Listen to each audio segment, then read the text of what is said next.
Hi! Ako si Teacher Weng. Maligayang pagbisita sa aking YouTube channel. Ang topic natin ngayong araw ay percentage, rate, and base. Meron tayong tatlong question dito. Ayan, nasasagutin natin sa video natin ngayong araw. So kung gusto nyo matutunan kung paano sagutan itong mga question na to, keep on watching. Ayan, kung mapapansin nyo, ipinapaliwanag ko ito sa wikang Filipino sapagkat meron na akong naunang video about sa percentage, rate, and base na kung saan English yung ginamit kong wika. So, magtagalog naman tayo. Kasi request din ng ibang viewers. So, what percent of 80 is 12? So, bago natin masagutan itong mga question na to, kailangan alam muna natin yung formula. Pero syempre, hindi na tayo dadaan sa formula. Dadaanin na lang natin to dun sa pinakamadaling paraan para matandaan yung formula.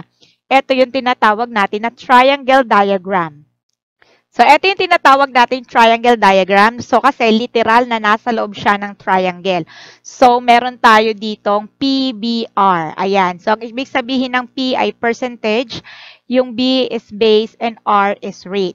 So, ang ibig sabihin, kapag P, tapos nasa ibaba yung B and R, pag magkatabing ganyan, ibig sabihin, percentage is equal to the product of base and rates. In short, P is equal to BR, or base times rate.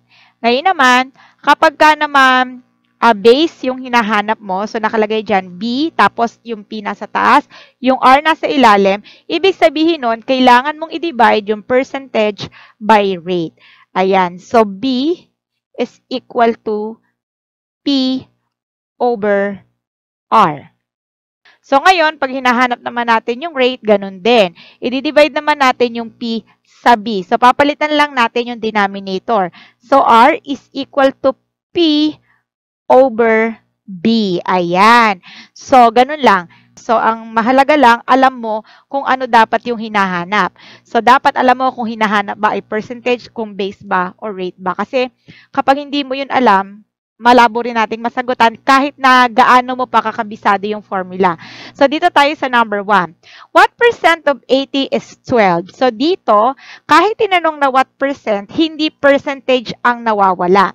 Yes, kasi tatandaan nyo, kapag ang question is what percent, ang nawawala natin ay rate. Ayan, kasi yung 12 dito, ito yung percentage. And then, yung 80, yung base natin. So, kapag tinanong na what percent, ang hinahanap natin is yung rate. So, R is equal to P over B. Ito yung gagamitin nating formula, itong nasa ibaba. Okay? So, ngayon, R is equal to, so ang P natin dito is 12. Okay? And then, ang ating B is 80. Okay, so gagamit tayo ng calculator para mas mabilis tayo makapag-compute. So we have 12 divided by 80 equals, so we have here 15 hundredths. Of course, hindi pa yan naka-form ng rate. So, di ba? What percent? So, ibig sabihin, kailangan natin siyang i-convert to percent. So, para ma-convert mo lang siya sa percent, simple lang yung gagawin mo. Yung 15 hundredths, imumultiply mo lang yan sa 100. Okay? So, that is equal to 15. Ayan. Tapos, lalagyan mo lang ng percent sign. Now, dito naman tayo sa example number 2.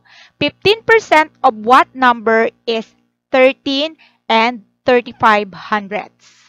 Ayan. So, hahanapin naman natin ngayon kung ano yung ating base. Kasi given yung rate natin, given yung ating percentage, hahanapin natin kung ano bang number yung pinanggalingan ni 13 and 35 hundredths bago siya kinuha o bago kinuha yung 15%. So, saan siya nanggaling? Yes. And ang gagamitin nating formula, since we're looking for the base, we're going to use this one. Yung B is equal to P over R, or base is equal to percentage over rate. So, our percentage is 13 and 35 hundredths. So, let us write. Okay, so now, hindi natin pwedeng i-divide ng direkta sa 15. Of course, kailangan natin siyang i-decimal form. So, ang decimal form ng 15% ay 1500. Okay, so i-divide lang natin. 13 and 3500 divided by 1500. So, that is equal to 89. Okay, so the base is 89. So, kung gusto nyo makasigurado kung tama yung answer nyo, si 89, i-multiply mo lang sa 1500. Okay, so we have 13 and 3500. Ibig sabihin, tama yung answer natin. So, dito naman tayo sa ating huling question. Yan. What is 38% of 75? So, this is the easiest question. Ayan. So, ang hinahanap natin dito is yung percentage. Yes. So, ibig sabihin, kailangan lang nating sundan yung formula, which is, imumultiply natin yung base doon sa ating rate. So, we have here P is equal to 75. Ayan. Times 3,800. Ayan. Of course, hindi natin po pwedeng i-direktang i-multiply sa 38. Kasi kailangan muna natin siyang i-decimal form. Ayan. So, kung gumagamit kayo ng scientific calculator, pwedeng diretso na sa 38%. Kasi may way doon para hindi na kayo mag-decimal form. So, since gumagamit lang tayo ng ordinaryong calculator, ayan. Pero I guess pwede rin pala dito. Ayan, meron siya. Ayan. So, we have here 75 times, okay, 3,800. Okay, and that is equal to 28 and 5/10. Okay, so balikan natin yung calculator. So, yung sinasabi ko kanina, subukan natin. 75 times, okay, 38%. Ayan, so makukuha din natin yung tamang sagot. So, ang gagawin nyo lang, si 75, imumultiply nyo sa 38, tapos pindutin mo lang yung percent. So, mag-a-arrive din tayo sa same answer. Maraming salamat sa panonood ng aking math tutorial video. Kung meron kayong mga request, math tutorial video, makeup tutorial video, product reviews, or anything related sa channel ko, pakilagay lang po sa comment section below. Huwag na rin akong kalimutang i-subscribe dito sa aking YouTube channel and pakiclick na rin yung bell para lagi kayong ma-notify every time na may bago akong upload. Hanggang sa muli, magkita-kita tayo sa aking mga susunod pang video. Bye!